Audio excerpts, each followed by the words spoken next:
अभी डब्ल्यूडब्ल्यू में कुछ ऐसे रिकॉर्ड होते हैं जो कि तुम चाहते हो तुम्हारा नाम ना हो, और सेथ रॉलिंस के साथ एलिमिनेशन चेंबर में यही हुआ, क्योंकि एलिमिनेशन चेंबर में तीसरी बार उतरे सेथ रॉलिंस और इस बार भी उन्होंने कोई एलिमिनेशन नहीं किया। मतलब सोच रहे हो, 3 एलिमिनेशन चेंबर में उतरे सेथ रॉलिंस और किसी भी चेंबर के अंदर उन्होंने कोई एलिमिनेशन ही नहीं किया किसी सुपरस्टार का। इससे पहले ब्रॉक और ब्रॉन स्ट्रोमैन की आंधी आई थी और यहाँ पे उनको इस बार कुछ करने का मौका मिला नहीं। मैं पिछले चेंबर मैचेस की बात कर रहा हूँ। अब ये जो रिकॉर्ड है ना, उन्होंने वो वेड बैट के साथ टाई कर लिया, तो अजीब सी चीज है, लेकिन ये भी नाम हो गई भाई सेथ रॉलिंस के। Okay, hello chatters, my name is Rohit and you are watching Wrestle Chatter. तो वेलकम है गाइस आपका वॉइस ऑफ रेसलिंग के एक और नए एपिसोड में। बड़ी सारी बातें आज आपको बताने के लिए, रॉ के बारे में स्पॉयलर्स भी हैं। सबसे पहले गाइस हम लोग शुरुआत करते हैं सैमी ज़ेन से। तो गाइस सैमी ज़ेन और रोमन रेंस का जो मैच हुआ था एलिमिनेशन चेंबर में, मैच शुरू होने से पहले आपको पता ही है कि इतना ज्यादा टाइम अभी ओवेशन मिला था क्राउड की तरफ से। दोनों सुपरस्टार जो है सोक कर रहे थे, एब्जॉर्ब कर रहे थे फैंस के रिएक्शन को। तो ये डब्ल्यूडब्ल्यू के एक तरीके से उसमें आ चुका है, रिकॉर्ड की लिस्ट में कह सकते हो, क्योंकि जो एग्जैक्ट टाइमिंग इसकी नोट की गई है वो 5 मिनट 22 सेकंड्स की है कि मैच शुरू होने से पहले इतने टाइम सिर्फ क्राउड क्या बोल रहा है इसके ऊपर ही सबका फोकस था। सोचो आप, कहीं कहीं तो मैचेस ही होते हैं 8-9 मिनट के, लेकिन यहाँ पर सिर्फ 5 मिनट सिर्फ इस चीज को दिए गए थे, 5 मिनट 22 सेकंड। तो इससे पता चलता है कि क्राउड कितना ज्यादा इन्वेस्टेड है इन सारी चीजों में। अभी सैमी ज़ेन का रिएक्शन आगे क्या होगा वो भी देखना इंटरेस्टिंग रहेगा। लेकिन स्मैकडाउन में और एलिमिनेशन चेंबर में, जो कि कनाडा में थी, एक ऐसा रिएक्शन मिला सैमी ज़ेन को जो कि अपनी पूरी लाइफ में नहीं भूलने वाले। हम चलते हैं गाइस अपनी अगली स्टोरी की तरफ, और मॉन्टेज फॉर्ड के बारे में अपडेट है। सबसे पहले तो मैं आपको ये बता देता हूं कि क्या मॉन्टेज फॉर्ड को कोई इंजरी वाली सिचुएशन है, तो गाइस ऐसा नहीं है। जो एलिमिनेशन चेंबर के अंदर स्पॉट था ना, जब लोगन पॉल को एंटर करना था, तो वो ताकि ट्रांजिशन वो स्मूथ तरीके से आए लोगन पॉल, इसी वजह से वो इंजरी वाली चीज दिखाई गई थी। इवन गाइस मॉन्टेज फॉर्ड को जितना अच्छा रिएक्शन मिला, उस पर ये भी कहते हैं कि चलो वो एलिमिनेशन चेंबर तो नहीं जीते, लेकिन जो मुझे लोगों का लव सपोर्ट मिला उसके लिए वो काफी ज्यादा खुश हैं। वो थैंक कर रहे हैं गॉड को, और ये भी कह रहे हैं कि उनको इतने अच्छे स्पॉट पर डाला और उन्होंने उसको नेल भी करके दिखाया। तो मॉन्टेज फॉर्ड एक स्टार इन द मेकिंग है, और अब तो उन्होंने थोड़ा सा साइज भी गेन कर लिया, जो कि काफी अच्छी बात है। तो हो सकता है आने वाले टाइम में चीजें उनके साथ अच्छी हो। ट्रिपल एच तो डेफिनेटली उनसे इंप्रेस्ड हैं,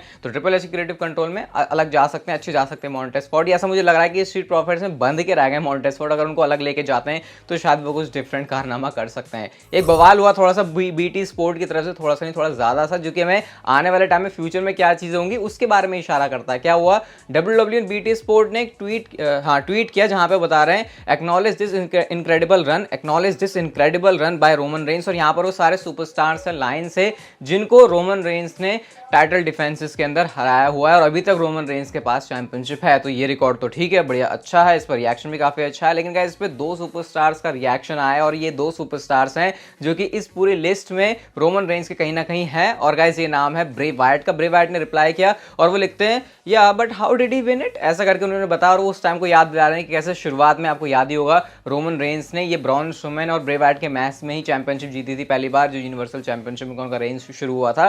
फिर यहाँ पे मॉन्स्टर ऑफ ऑल मॉन्स्टर्स यानी कि ब्रॉन स्ट्रोमैन ने भी रिप्लाई किया, और वो लिखते हैं राइट, ऐसा करके उन्होंने इसमें अपनी नाम घुसेड़ दी कि भैया ये जो अपना हिस्टोरिक रेन बता रहा हूँ ना, इसकी शुरुआत कैसे हुई थी वो भी तुम देखो, क्योंकि आपको पता ही है वहां पे रोमन रेंस ने अपने साम दाम दंड भेद सब कुछ यूज कर लिए थे। उस समय रोमन रेंस अपने हील वाले कैरेक्टर को इंट्रोड्यूस कर रहे थे। तो जो भी है भाई, अब रोमन रेंस का रेन तो चल रहा है, आप कहने को कुछ भी कह सकते हो, लेकिन ये बड़ी तगड़ी बात है कि इतने सारे सुपरस्टार्स की लाइन से लिस्ट लगी हुई है। लेकिन सेथ रॉलिंस की सबसे अलग चीज है, सेथ रॉलिंस और ब्रैकेट में लिखा है लॉस्ट वाया डीक्यू, तो ये सबसे अलग चीज है पूरे रेन में, जबकि सब हमको चीजें क्लीन दिख रही हैं, लेकिन यहाँ पर थोड़ा सा ऐसे ऊपर नीचे है मामला। कुछ आपके इसके ऊपर रिएक्शन है, जो बातें कर रही है Bray Wyatt and Braun Strowman, मुझे आप लोग कमेंट सेक्शन में बता सकते हो। हम बात करते हैं गाइस कल होने वाले मंडे नाइट रॉ के एपिसोड के बारे में। तो जिसमें आपको बताया था कि प्रेस कॉन्फ्रेंस में ऑस्टिन थ्योरी ने ओपन चैलेंज रखा था, और उसके बाद एज ने उसको एक्सेप्ट भी कर लिया था। तो गाइस अभी चीज ऑफिशियल भी हो गई है, आप लोग इस ट्वीट में देख सकते हो, जहां पे डब्ल्यूडब्ल्यू बता रही है tomorrow night on WWE Raw rated R superstar यानी कि एज आंसर करेंगे ऑस्टिन थ्योरी के चैलेंज को यूनाइटेड स्टेट्स चैंपियनशिप के लिए, जो ओपन चैलेंज होने वाला है ऑटवा में। तो ये एक अच्छा और इंटरेस्टिंग मैच है।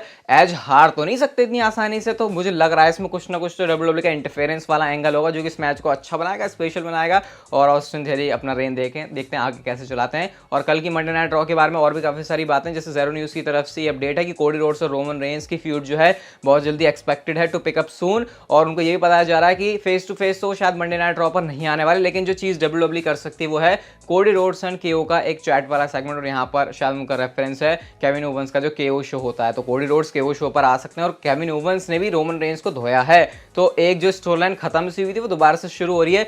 तो ऐसा लगता है कि रोमन रेंज से एक शो के अंदर कंपीट करेंगे, अब हमको कुछ आइडिया लगेगा, लेकिन ये स्टोरी लाइन और भी ज्यादा अनप्रिडिक्टेबल होती जाती है। तो ये इंटरेस्टिंग रहेगा देखना कल रॉ में अगर ऐसा कुछ होता है तो वो क्या चीजें होती हैं। इसके अलावा गाइस बेकी लिंच एंड लीटा भी चैलेंज करने वाले हैं ईओ स्काई एंड डेकोटा काय को टैग टीम टाइटल्स के लिए on raw. Match won't be tomorrow however, ऐसा करके उन्होंने बताया हुआ है, मतलब कि कल रॉ पर तो ये चीज नहीं होने वाली, लेकिन हो सकता है इसका जो बिल्ड है वो आपको कल रॉ से स्टार्ट होता हुआ दिखाई दे जाए। और गाइस रिपोर्ट यहाँ पर ट्रिश स्ट्रैटस के बारे में भी है कि कल वो डिंग डोंग हेलो के सेगमेंट पर आ सकती हैं। तो ये कल की मंडे नाइट रॉ के लिए काफी सारी चीजें हैं।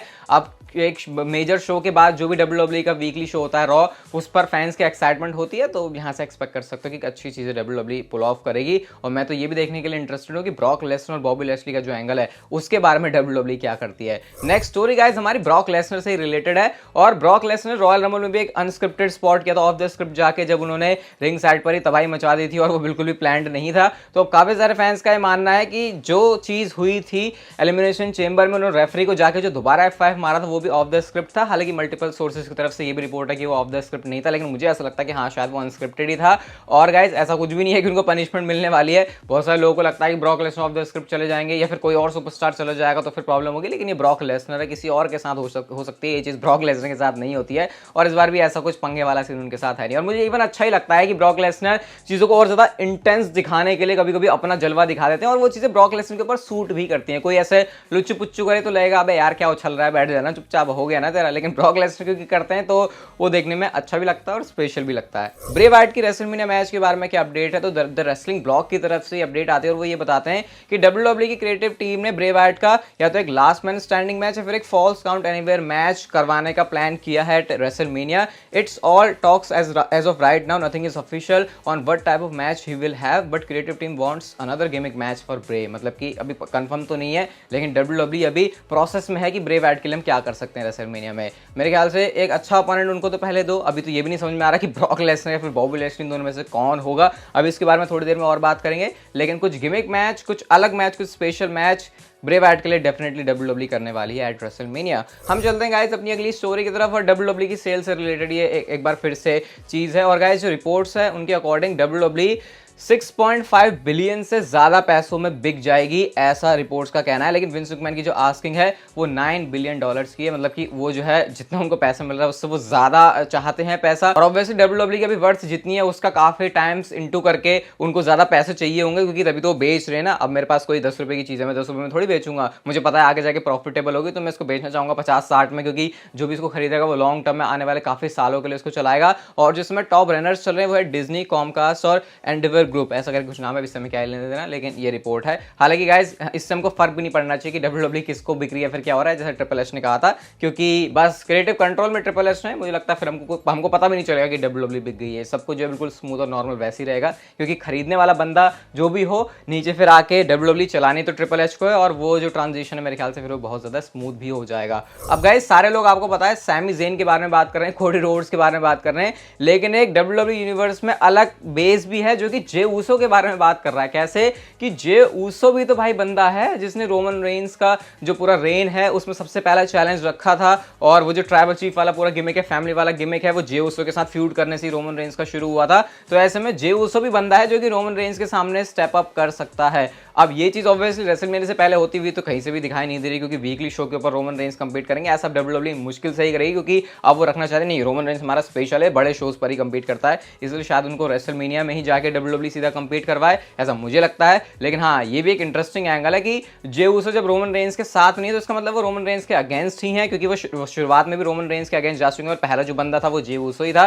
तो ये भी एक नोट करने वाली बात होगी, इस चीज को हम साइड नहीं कर सकते भाई, बिल्कुल भी कुछ भी हो सकता है यहाँ पर इस वाली स्टोरी लाइन में। Jey Uso, Sami Zayn, Cody Rhodes सारे के सारे रोमन रेंस के पीछे पड़े हुए हैं। देखते हैं क्या इस ट्रैप से रोमन रेंस निकलते हैं और रहते हैं अनडिस्प्यूटेड डब्ल्यूडब्ल्यूई यूनिवर्सल चैंपियन, या फिर रोमन रेंस का रेन का बहुत जल्दी एंड होने वाला है। टेडी लॉन्ग ने गाइस रिसेंटली एक कमेंट किया सैमी ज़ेन के बारे में, और वो ये कहते हैं कि मुझे मैनेजर बना दो तुम सैमी ज़ेन का। वैसा उन्होंने क्यों कहा, वो ये नहीं कह रहे कि भाई सैमी ज़ेन के ऊपर क्योंकि इस समय हाइप है तो इसलिए मैं उसकी जो स्पॉटलाइट है वो लेने के लिए ऐसा कर रहा हूं, बल्कि वो कहते हैं मेरे पास ऐसी नॉलेज है जो कि इस समय एग्जैक्ट इस मोमेंट पे सैमी ज़ेन के बहुत काम आ सकती है। वैसे टेडी लॉन्ग की ने ऐसा कमेंट किया तो उनकी बात तो बिलीव किया जा सकता है कि भाई WWE का उनको बहुत ज़्यादा एक्सपीरियंस है। एक चीज़ तो सबसे ज़्यादा पॉपुलर है वो है अंडरटेकर को इंट्रोड्यूस करने से। तो एक सैमी ज़ेन मैनेजर के साथ क्या इस वाले आइडिया को आप पसंद करोगे, बता सकते हो आप मुझे। और गाइस हम चलते हैं हमारी आज की नेक्स्ट एंड फाइनल स्टोरी की तरफ और ये रिलेटेड है ब्रॉक लेसनर और बॉबी लैशली के मैच से। अब रेसल बडी की तरफ से एक ट्वीट आता है जहां पर वो बताते हैं कि फाइटफुल उनका सोर्स है और ब्रॉक लेसनर और बॉबी लैशली का मैच एक बार और होगा, लेकिन शायद रेसलमेनिया में नहीं। WWE ने अभी इस फ्यूड का एंड नहीं किया है। ब्रॉक लेसनर बॉबी लैशली का अभी मैच होना और बाकी है। अब मेरे को देखो क्या लगता है, अगर ब्रॉक लेसनर बॉबी लैशली की फ्यूड का एंड नहीं हुआ है तो बेटर यही होगा एक ढंग का, तमीज का, इज्जत से मैच करवा दो दोनों सुपरस्टार का, जैसा फैंस शुरुआत से ही देखना चाहते हैं। इसमें स्टिपुलेशन डाल दो, हैवीवेट्स को लड़वा दो। और अगर इस तरीके से राइवलरी का एंड होता तो मेरे ख्याल से जो अभी तक सारा कचरा फैला है ना इस वाली पूरी स्टोरी लाइन में कि भाई कभी ऐसा कभी वैसा, बहुत ही ज्यादा मतलब सेटिस्फैक्शन होती ही नहीं है इनके मैच के फिनिश को देख के, चाहे हमने पहले कितनी बारी देख लिया हो ये। तो मेरे ख्याल से रेसलमेनिया एक फाइनल एक जगह होगी जहां पे इनका मैच करवा दो इज्जत से और इनका हमेशा के लिए काम जो खत्म कर दो। मेरे ख्याल से लास्ट मैच इनका कैसा होगा, राइवलरी का एंड कैसे होता है, वो सारे जो पुराने पाप है वो WWE के हो सकता है जो भी इस फ्यूड के अंदर हुए हैं। हालांकि अभी रिपोर्ट्स तो ये कह रही हैं कि ये एक बार और होगा लेकिन शायद रेसलमेनिया के अंदर नहीं। हालांकि ये भी कंफर्म नहीं है कि होगा भी या नहीं होगा, लेकिन ज्यादा चांसेस है कि नहीं होगा। तो बड़ी कंफ्यूजन है ना सिर्फ ब्रॉक लेसनर बॉबी लैशली की स्टोरी लाइन में, बल्कि WWE किस तरीके से काम करने वाली है उस चीज में भी। गाइस अगर आपको आज की वीडियो अच्छी लगी तो इसे like share subscribe notification bell को ऑन कर दो and see you guys in my next video.